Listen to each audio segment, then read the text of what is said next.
Le solde global de la balance des paiements de la Côte d'Ivoire est excédentaire. L'annonce a été faite par la Direction nationale pour la Côte d'Ivoire de la BCEAO lors de la présentation des résultats des comptes extérieurs pour l'année 2014.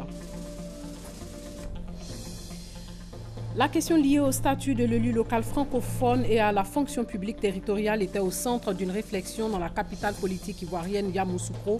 Objectif, permettre aux collectivités territoriales de retrouver une place de choix dans le dispositif de prise de décision.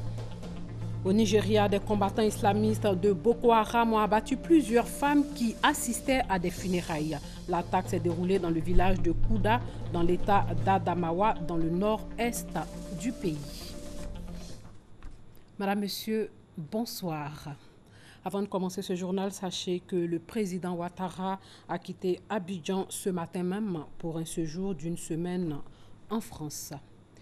Et puis le projet de loi autorisant le président de la République à ratifier le protocole portant amendement de la Convention relative aux infractions et à d'autres actes survenant à bord des aéronefs a été adopté à l'unanimité par la Commission des relations extérieures de l'Assemblée nationale. Il a été présenté par le ministre des Affaires étrangères et il traduit la volonté des États à coopérer mutuellement en vue de mettre un frein au comportement indiscipliné à bord des aéronefs. Selon la BCEAO, le solde global de la balance des paiements de la Côte d'Ivoire en 2014 est excédentaire de plus de 273 milliards de francs CFA, soit plus d'1% du PIB. Cet excédent est une bonne performance par rapport à la situation de 2013 avec seulement plus de 2 milliards de francs CFA d'excédent. Le reportage de Adama Koné. Dans ses échanges avec l'extérieur, la Côte d'Ivoire encaisse plus de fonds qu'elle n'en dépense. En 2014, le compte de la balance des paiements affiche un solde excédentaire. Le pays enregistre un gain de 273 milliards 800 millions de francs CFA. Comparé aux 2 milliards 600 millions de francs CFA encaissés en 2013, c'est un véritable bond de 10 430%.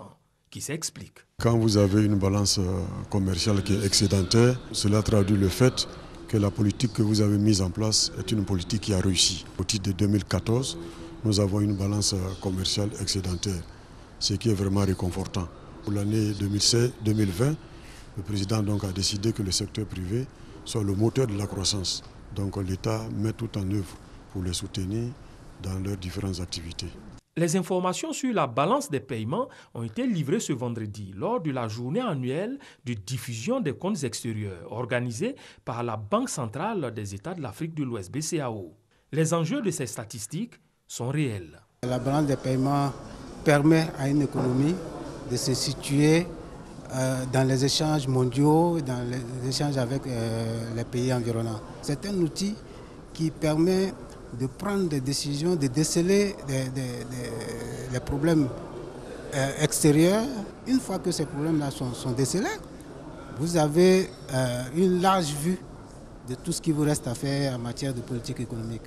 La balance des paiements est composée du compte courant qui fait le bilan des échanges de marchandises, du compte capital qui, lui, s'intéresse aux acquisitions d'actifs et transferts de capital, et du compte financier qui trace les dons et les investissements de portefeuille.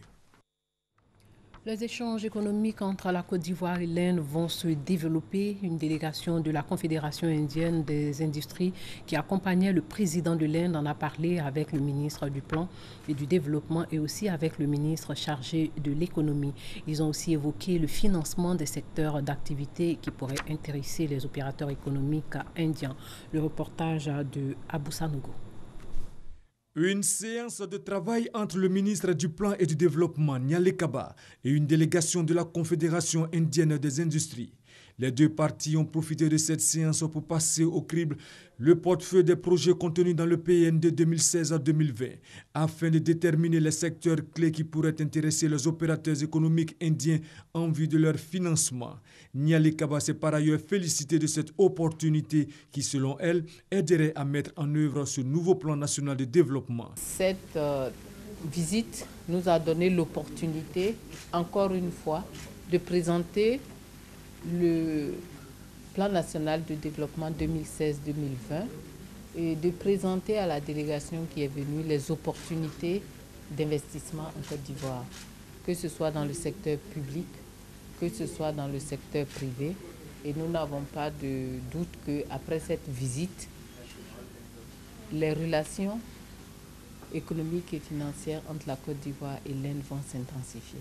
Pour leur part, les hommes d'affaires indiens ont réaffirmé leur engagement à s'investir pleinement dans le projet d'émergence de la Côte d'Ivoire par le financement des secteurs d'activité tels que l'eau, l'électricité, l'énergie, le pétrole, le transport, les TIC et bien d'autres infrastructures sociales de base. Puis après, la délégation d'hommes d'affaires indiens a eu une séance de travail avec le ministre auprès du Premier ministre chargé de l'économie et des finances. Quelques années seulement, donc la Côte d'Ivoire est devenue l'une des destinations les plus prisées par les investisseurs en Afrique subsaharienne. Notre pays a du potentiel, des ressources humaines agricoles, énergétiques et des ressources humaines de qualité. Pour les 5 prochaines années, la Côte d'Ivoire s'est dotée du plan national de développement 2016-2020, dont le financement se chiffre à 30 000 milliards de francs CFA. Il accorde une bonne part de son financement au secteur privé à hauteur de plus de 60%. Il existe désormais un site internet dédié à la demande du permis de conduire. Le lancement de ce site a eu lieu en présence du ministre de la Construction et de l'Urbanisme. Ce portail va accélérer la procédure de traitement et de délivrance de l'acte et va faciliter les investissements en Côte d'Ivoire. Hervé Blé était au guichet unique du permis de construction dans la commune de Cocody. Les procédures pour l'obtention du permis de construire se modernisent et se simplifient. Les constructeurs de bâtiments peuvent désormais transmettre leur dossier au guichet unique du permis de construire via une adresse web. Le site www.construction.gouv.ci ou www.ministère-construction.ci, ici affiché, est dédié à la demande du permis de construire et va accélérer la procédure de traitement et de délivrance de l'acte. Il suffira donc au requérant qui n'est plus obligé de se déplacer jusqu'au GIUPC de réunir l'ensemble des pièces constitutives du dossier, de les numériser et de les transmettre via le site web ici affiché. Nous avons effacé le temps qui était perdu. Et encore, nous donnons la possibilité au directeur du guichet de signer un permis si le ministre n'est pas disponible ou si le maire n'est pas disponible. Alors, ce qui fait que la Banque mondiale et les experts qui nous suivent au niveau du Doing Business, qui ont pensé que si on délivrait le permis en 87 jours, ce serait bon, nous avons estimé que nous pouvons délivrer le permis en 21 jours. Une série d'innovations verra le jour pour davantage simplifier et accélérer les procédures. Pour un contrôle rigoureux des chantiers de construction, afin de débusquer tous ceux qui construisent sans permis, le GIUPC a vu son parc automobile renforcé. Ouvert depuis le 3 mai dernier, le guichet unique du permis de construire a instruit 529 demandes de visa et 48 demandes de permis de construire, avec un délai moyen de traitement de 15 jours s'agissant du permis de construire. 2250 jeunes vont bientôt avoir un emploi et ce grâce au programme d'aide à l'embauche de l'agence Emploi Jeunes. Le lancement du programme s'est déroulé récemment dans la commune du Plateau. Roger Amand, Éric Goré. Charlotte et Marius ont aujourd'hui un emploi grâce au programme d'aide à l'embauche de l'agence Emploi Jeunes. Ils font partie des 800 jeunes qui ont bénéficié de ce programme l'année dernière. J'ai entendu parler de l'AGEP, donc je me suis rendu dans les locaux au siège au Plateau. J'ai vu qu'il y avait plusieurs profils de formation et j'ai eu à postuler. J'ai été retenu pour la formation. Je suis 7 mois avec la formation pratique. Après des stages, j'ai eu un emploi. Après la formation, j'ai été appelée par une entreprise pour un entretien qui s'est montré fructueux. Et j'ai bénéficié d'un stage qui aujourd'hui se couronne par un CDI.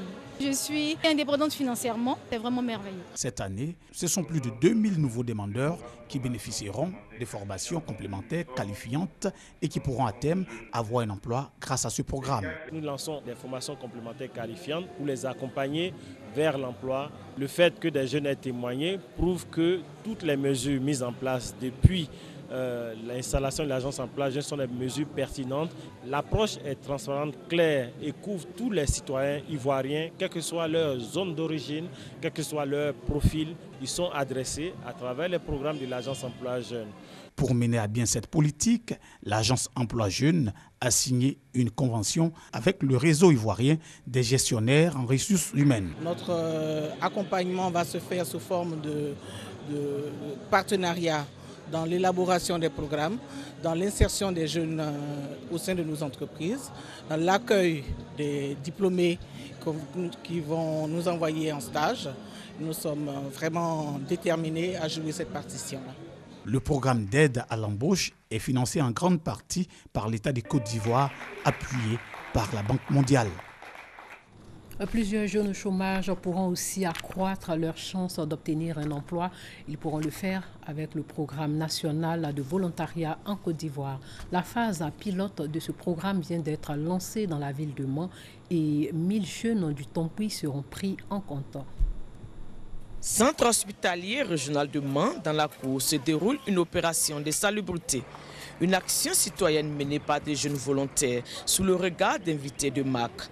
Le ministre de la Promotion de la Jeunesse, de l'Emploi des Jeunes et du Service civique, Sidi Touré, et le représentant résident du PNUD en Côte d'Ivoire, Babacar Sissé. Ils sont présents à Mans pour le lancement de la phase pilote du programme national de volontariat en Côte d'Ivoire. Un projet qui offre aux jeunes la possibilité de s'engager en tant que citoyens pour agir de façon désintéressée aux côtés des populations dans des actions d'intérêt collectif. Une possibilité pour ces jeunes d'accroître leur employabilité. Un programme pertinent exécuté avec l'appui du PNUD et des volontaires des Nations Unies.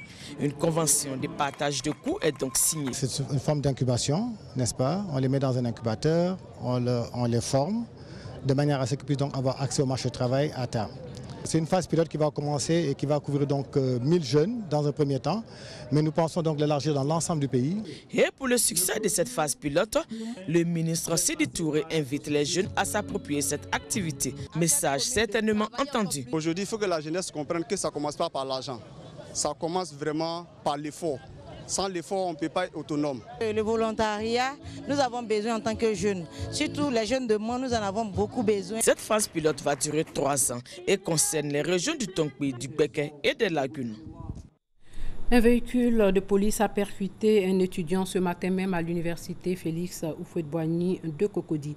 Celui-ci a été immédiatement pris en charge par le SAMU et transféré au CHU de la même commune. L'étudiant est malheureusement décédé des suites de ses blessures. Le conducteur du véhicule a été mis aux arrêts. La police nationale présente ses condoléances à la famille du défunt, aux étudiants et à toute la communauté universitaire. Une instruction judiciaire a été ouverte pour faire la lumière sur cette situation. Des agents de la mission des Nations Unies en Côte d'Ivoire sont en grève depuis maintenant quelques jours. Ils réclament une indemnité de départ avant la fermeture de la mission onusienne en Côte d'Ivoire prévue pour 2017. Face à cette situation, le ministre de l'Intérieur appelle les grévistes à l'apaisement. Le reportage de Serge Coléa. Depuis quelques jours, ils expriment leur mécontentement. Le personnel civil local de l'ONUCI, l'opération des Nations Unies en Côte d'Ivoire, réclame des indemnités de départ avant la fermeture de la mission de l'institution annoncée pour 2017. Quand vous signez un contrat avec l'ONUCI, le contrat stipule que, à la fin de votre contrat, si vous ne recevez pas de préavis de notification, le contrat s'arrête. On est dans un cas de compression d'effectifs, donc il n'y aura plus d'employés. On nous dit dans les textes, dans la 2284, que la décision a été prise par le secrétaire général. Donc, ce qui est conforme à l'article 9.6, qui dit que donc, dès lors où nous sommes dans un cas de cessation d'activité dont l'initiative émane du secrétaire général et qui concerne la suppression de postes, la compression d'effectifs, on est bel et bien dans un cas de licenciement qui ouvre droit à un paiement d'indemnité. Dépêché sur les lieux par le ministre d'État Ahmed Bakayoko, le directeur des affaires politiques du ministère d'État, ministère de l'Intérieur et de la Sécurité, Claude Saï, a échangé avec les manifestants. Il a promis Une rencontre avec le ministre d'État en vue de faire le point de la situation et œuvrer au retour du calme et de la sérénité au sein de la mission des Nations Unies en Côte d'Ivoire. Notons que c'est la résolution 2284 adoptée à l'unanimité par le Conseil de sécurité des Nations Unies le 28 avril 2016 qui a décidé que le mandat de l'opération des Nations Unies en Côte d'Ivoire prendra fin le 30 juin 2017. Le processus de réduction du personnel civil, militaire et de police de l'ONUCI se poursuivra jusqu'au 30 avril 2017, date à laquelle l'ONUCI cessera toutes ses activités opérationnelles en Côte d'Ivoire. La mission onusienne en Côte d'Ivoire, elle, donne sa version des faits. Écoutons le porte-parole de l'ONUCI.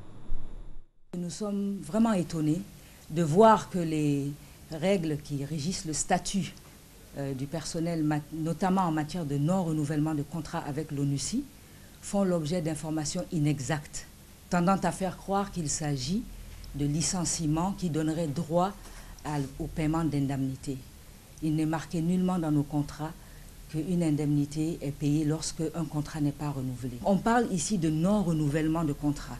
Et le terme s'applique à l'ensemble du personnel des Nations Unies, du plus gradé au moins gradé, qu'il soit national ou international. Nous avons signé les mêmes contrats et ce sont des contrats annuels. Et la mission n'a aucun pouvoir discrétionnaire d'en décider autrement. Ce sont des mécanismes extrêmement rigoureux qui sont faits à travers une assemblée générale, celle de l'ensemble des États membres. Donc, comme les résolutions ont progressivement réduit les activités de la mission parce que la situation se normalise en Côte d'Ivoire, ils ont reconnu les efforts de la Côte d'Ivoire vers une paix et une stabilité durable. En conséquence, les activités de la mission s'est réduit parce que les résolutions ont réduit nos activités avec un impact sur le personnel direct et sur le budget. En 2014, nous avons réduit de 141 postes.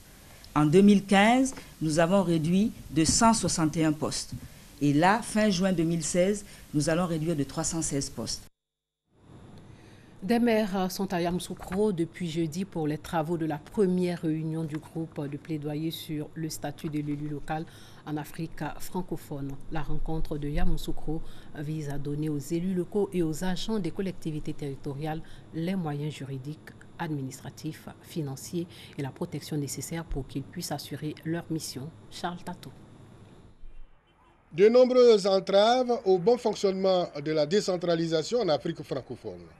Réponse à ce souci, un partenariat signé entre l'Association internationale des maires francophones et l'Union européenne.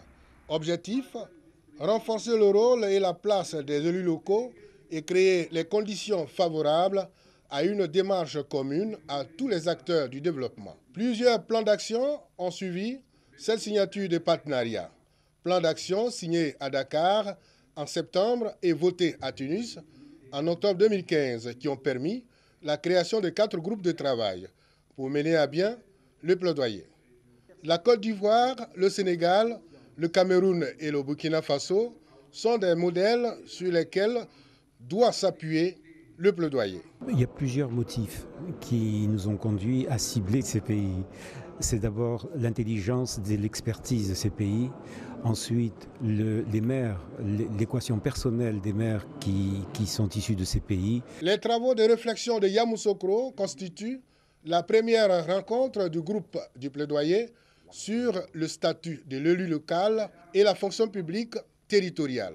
Le gouvernement ivoirien lui-même a décidé d'identifier, à l'occasion de la présente rencontre, les forces et faiblesses de son système à lui et d'y apporter les correctifs nécessaires en vue de favoriser l'émergence de nouvelles collectivités territoriales ivoiriennes assez performantes dans la gestion des défis du développement local. Parrain de la rencontre, le Premier ministre Daniel Kablan-Dekran, il s'est fait représenter par le ministre des Sports et des Loisirs, François Albert Amichia, par ailleurs président du Conseil des collectivités territoriales de l'espace UEMOA. Votre engagement dénote de votre ferme volonté de stimuler le développement local par un statut valorisant des élus locaux, une fonction publique territoriale à même de relever les nouveaux défis, surtout avec des élus et une population de plus en plus engagée dans la gestion de leur collectivité. Les travaux de la rencontre se déroulent tant en session plénière qu'en atelier. La ville de Vavois a une nouvelle sous-préfecture. L'ouvrage a coûté plus de 85 millions de francs CFA. L'ancienne sous-préfecture avait brûlé en 2010 et la population de Vavois attendait cet événement. La fin de la construction de cette sous-préfecture a d'ailleurs fait l'objet d'une fête dans la ville. Eugène Atoubé. C'est un moment qu'ils auront longtemps attendu. Les chefs de village de la sous-préfecture de Vavois accueillis pour la première fois dans les locaux de la nouvelle sous-préfecture pour une réunion avec le sous-préfet. À l'ordre du jour, la préparation de la fête dédiée à l'ouvrage et la vie de cette circonscription administrative. Kone Vakaba, sous-préfet central de Vavois, a mis en mission les chefs de village pour une large information auprès des populations qui comptent bien exprimer toute leur joie et leur reconnaissance au président de la République. C'est une réelle satisfaction. Aujourd'hui, c'est la joie qui nous anime. Le président, il fait parler son cœur et c'est ça qu'on demande. L'État de Côte d'Ivoire a dû mobiliser près de 85 millions de francs CFA pour que Vavois aujourd'hui soit doté d'une sous-préfecture digne. Les nouveaux locaux dotés de toutes les commodités comportent 4 bureaux, un secrétariat, une salle d'archives et une salle de réunion. Pendant plus de 5 ans, ils ont partagé avec les sous-préfets de Dania et Séitifla les mêmes locaux. Et c'est ici, dans ce bâtiment provisoire, qu'ils travaillaient au quotidien. Une réalité mal vécue hier et aujourd'hui souvenir. Maintenant que les services sont devenus un peu plus, je voudrais dire, plus souples à la sous-préfecture ici, je pense quand même qu'on peut avoir ces documents pour participer en tout cas à l'opération d'enrôlement. Vavois, sous-préfecture depuis 1909, compte plus de 60 villages et se pose comme le grenier de la région du Haut-Sassandra. La localité très cosmopolite tient sa relative croissance de l'harmonie entre les communautés qui font de vivre ensemble une culture. La commune d'Abobo a remporté le concours inter-école dénommé Ambassadeur écolo. La compétition s'est déroulée à Yamoussoukro dans le centre du pays. Ce concours vise à inculquer les notions de développement durable aux élèves. Serge Collier. Il s'agit du lycée moderne d'Abobo. Ambassadeur écolo, le rideau est tombé pour cette première édition du concours qui a engagé 12 établissements scolaires. C'est le lycée moderne d'Abobo qui est sorti victorieux. Désormais, ambassadeur écolo, ses élèves ont la responsabilité de défendre l'environnement partout où le besoin se fera sentir. Une volonté de l'ONG Aide Pure, initiatrice du dit concours. Il s'agit de créer les conditions pour l'éveil d'une nouvelle génération à la suite de l'accord que nous avons conclu à Paris, à savoir l'accord 21. Alors c'est dans ce sens que nous avons initié le concours ambassadeur écolo pour que ceux-là même puissent déjà à la base s'approprier, je dirais, les thématiques de l'environnement. Chant, débat contradictoire et art oratoire. Pendant plus de 3 heures de temps, le lycée des jeunes filles de Boaké, le collège moderne de Yamoussoukro et le collège moderne d'Abobo se sont livrés une bataille écologique.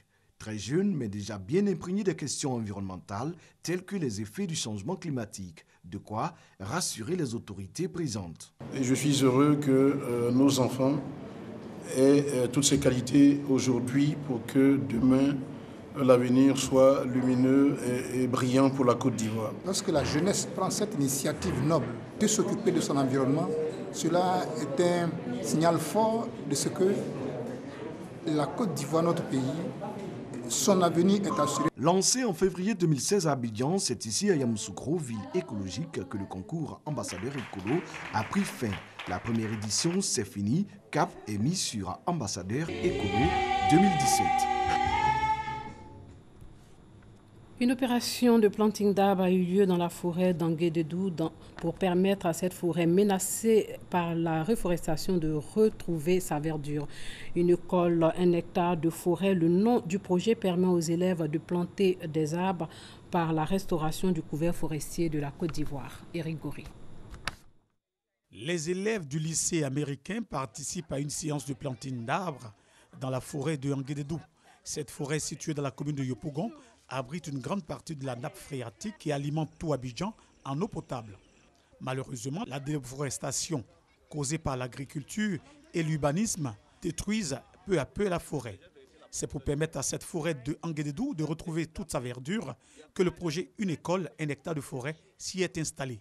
En venant ici, nous avons découvert qu'une bonne partie de la forêt d'Anguédédou est infiltrée, est occupée par beaucoup d'entreprises. Or, cette zone abrite la nappe phréatique, c'est dire combien la zone est importante, à la fois pour le ministère des Eaux et Forêts, pour notre structure sous tutelle, la SODEFOR, mais pour la Côte d'Ivoire. Jeune ambassadeur de la forêt, les élèves du lycée américain sont conscients de la nécessité de l'acte qu'ils viennent de poser. En ce moment, il y a beaucoup de problèmes climatiques et c'est bien d'aider la planète pour planter les arbres. L'arbre que j'ai planté, plus tard, ça peut grandir et donner plus d'air aux gens. Je trouve que les arbres, c'est très important pour la nature. La nature, c'est très important, surtout pour moi qui aime beaucoup la science et la nature. Alors, je crois qu'il faut envoyer le message à tout le monde qu'il faut planter des arbres pour les gens. À travers le projet Une école, un hectare de forêt, l'État de Côte d'Ivoire prévoit réaliser 6 000 hectares de reboisement avec le concours de 1200 établissements scolaires. Validation du document de la politique nationale d'amélioration de la qualité des soins et des services de santé en Côte d'Ivoire. Ce document de politique nationale est un outil de référence interne au ministère de la Santé qui s'engage dans la démarche qualité pour le bonheur des patients.